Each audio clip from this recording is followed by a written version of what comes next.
It's not Jim Carrey who can walk down the street doing anything he wants to and get away with it because nobody knows you. After a while, hopefully it'll be to the point where I can't walk out in the street.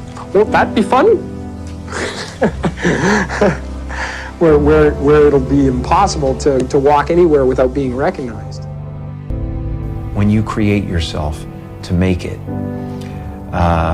you're going to have to either let that creation go and take a chance on being loved or hated for who you really are, or you're going to have to kill who you really are and fall into your grave grasping onto a character that you never were. I saw this psychic palm reader sign, and she gave me a reading, and she said,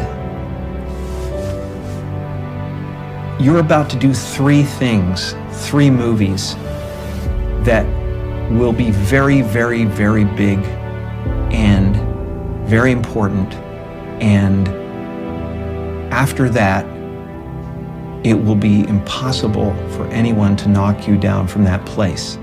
So didn't you write yourself a check? I heard that you did. Is that true? I wrote myself a check for $10 million for acting services rendered, and I gave myself 5 years. My dad could never afford a bicycle, so I went home and I prayed for a bicycle and promised I'd say the rosary in return, and then I got a bicycle. It showed up in my living room. Brand new Mustang bike. I put it in one of the scenes in Eternal Sunshine. A Mustang bike with a banana seat. Just before Thanksgiving 1995, I found out that I was going to make $10 million. So you visualized? From then on, it was whenever I wanted something to happen, I manifested it. I stood there in an open field like this, with my arms out. Can you tell me about your dad? My father was not only the funniest man in the room, but he was a fantastic saxophone player. Before I was born, he had an orchestra in Toronto.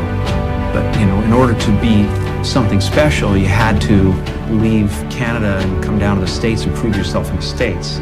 He was a little bit afraid of that transition, and also he had a family to take care of, so he became an accountant. And as time wore on, it wore him down, it wore him down, and he got a little bit bitter, especially when he lost his job when he was 51. That really broke him. Not only was he compromising to raise a family, but when you compromise and you fail, it really hurts. It hurts even more than failing at what you love.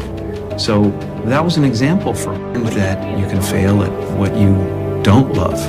So you might as well do what you love.